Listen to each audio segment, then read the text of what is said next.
Hi everyone, hope you guys are all having a great day today. In today's video, I'm going to cover the whole entire market in terms of Dow Jones, Nasdaq, and S&P 500, including the economic calendar. Now, I do post these videos daily, so I highly encourage you to double check the latest videos on my channels, so that way you get the most up-to-date information. And before I get to the technical analysis portion, I'm going to go over the economic calendar. And for Tuesday, July 30th, 2024, at 9 a.m. we have S&P Case-Shiller Home Price Index, 20 cities. 10 a.m. we have consumer confidence and as well as job openings. Now, the most important thing for this week is we do have the FOMC Fed interest rate decision, and that'll be at 2 p.m. on Wednesday, July 31st of this week. And at 2:30 p.m., Fed Jerome Powell has a press conference. So it's, in my opinion, at the end of trading day for Tuesday, the market, in my opinion, will potentially drop down a little bit because it's unclear exactly what the Fed will state. I think, in my opinion, they will basically say that the interest rate cut will still be delayed. But the market, I think, because of the narrative where the PCE inflation number that came out, the Fed highly regards those as more accurate as opposed to CPI and PPI inflation numbers. The media was kind of spinning it as if it was improved versus expected. So they gave out the media not necessarily, but the Fed more looks at the core PCE numbers, which has energy removed.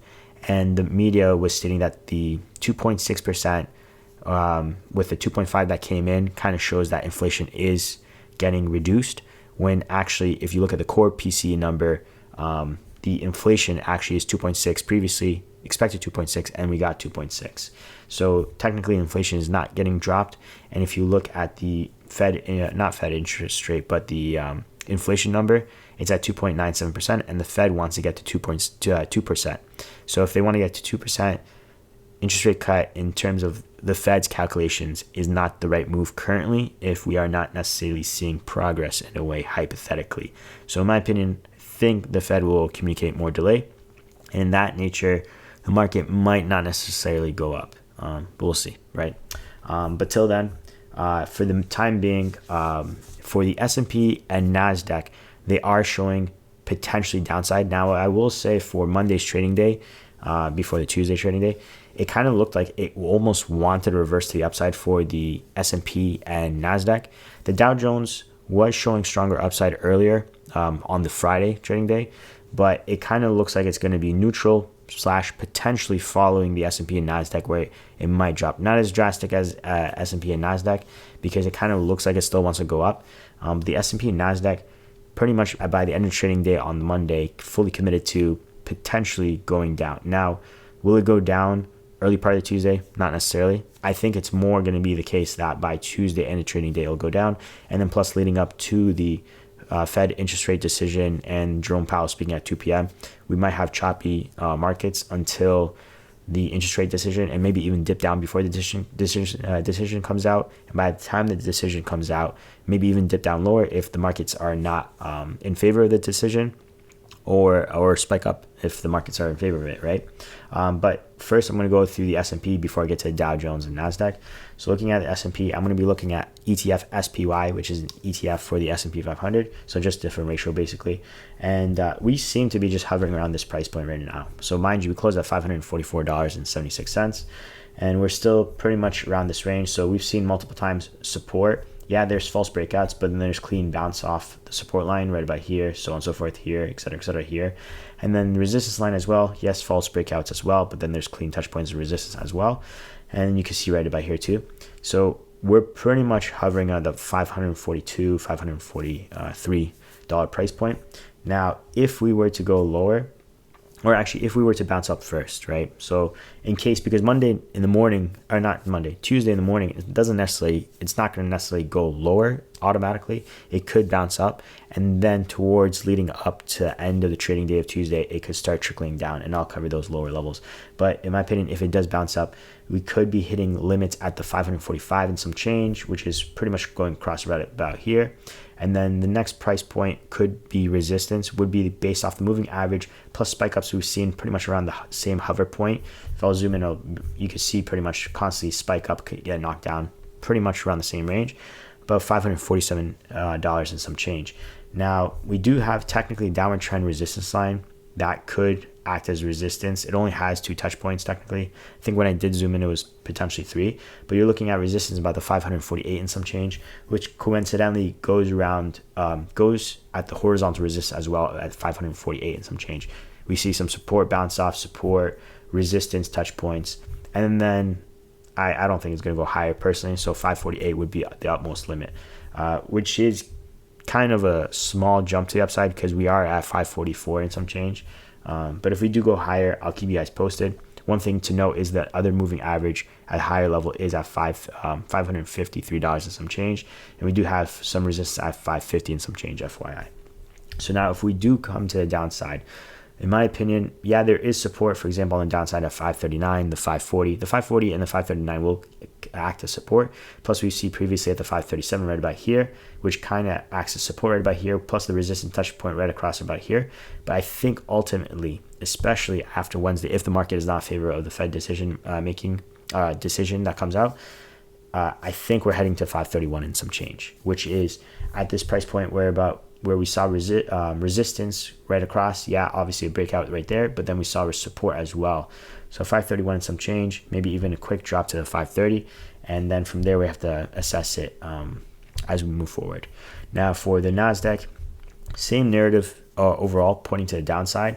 Not necessarily fully like not strong, because today it kind of seemed like it almost wanted to reverse, but didn't quite get there and still got pulled down. But I'll cover the upside a little bit, as high as I think it potentially could go, but ultimately I think it's going down to the ranges I'm going to mention later on. So mind you, close at $463.90. And if we were to go to the upside, in my opinion, the first resistance level that I have to pass anyway is $465 and some change.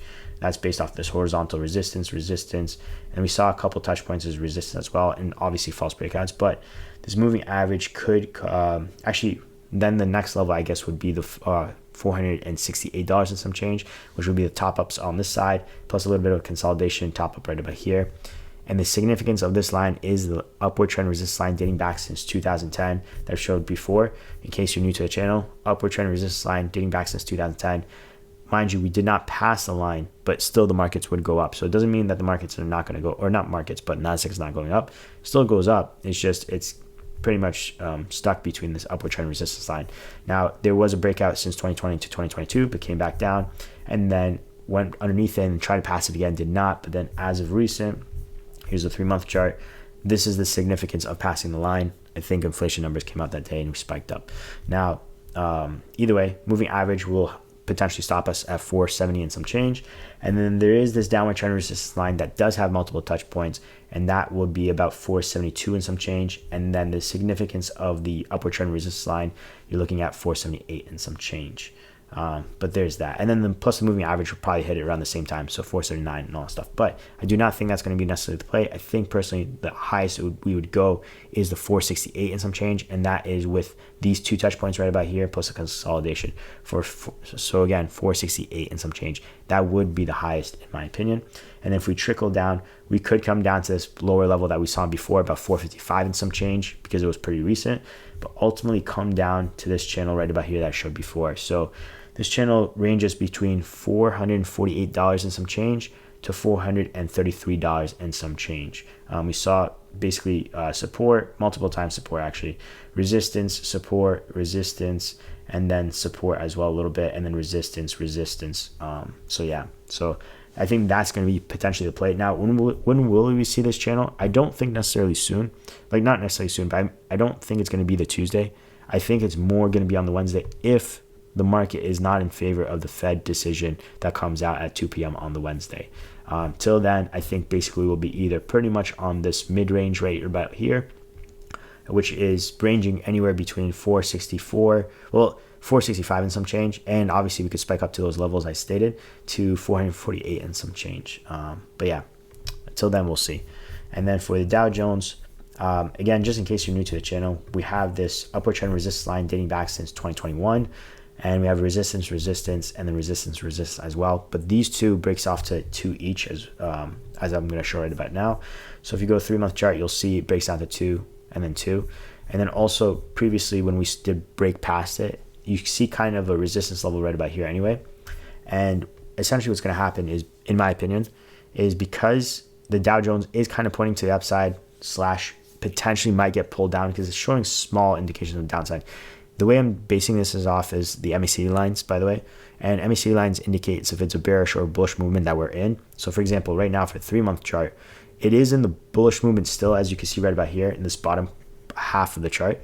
And it looks like it might cross over to the bearish movement. So it doesn't necessarily show a strong conviction to the downside as opposed to S&P and Nasdaq, but nonetheless, it looks like it kind of wants to get pulled down a little bit. So if it does, I think this upward trend resistance line could act as support. Plus, with the crossover with the moving averages, mind you, we're at 40,539 points, could be potentially supported at the 40,300 and some change.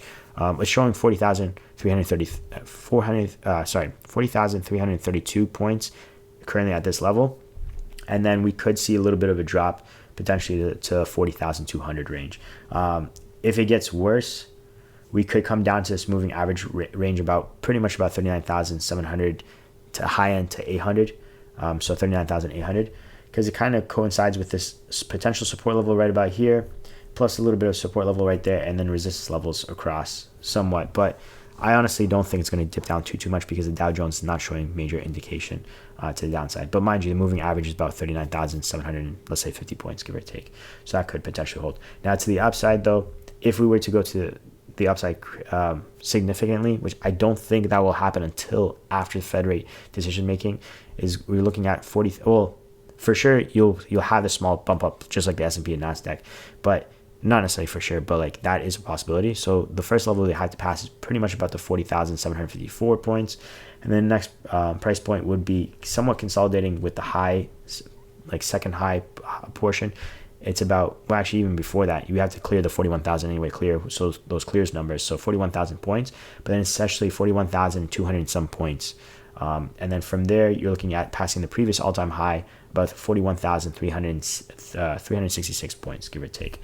But for the time being, I think it's just pretty much going to hover around these price points. So basically 40,750 points to 39,780 points, give or take.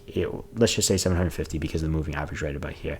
Just because the market necessarily won't have a direction until after Wednesday decision Fed making, in my opinion. So yeah, so that's basically it. Hopefully you guys enjoyed the video. Hopefully you guys liked it. If you did, consider dropping a like. It does help with the channel, so thank you so much for that. I do appreciate it. And if you want to be notified when I upload my next video, consider following, subscribing, so you'll be notified when I do upload my next video. Thanks again for watching. I'll see you guys in the next one. Take care. Peace.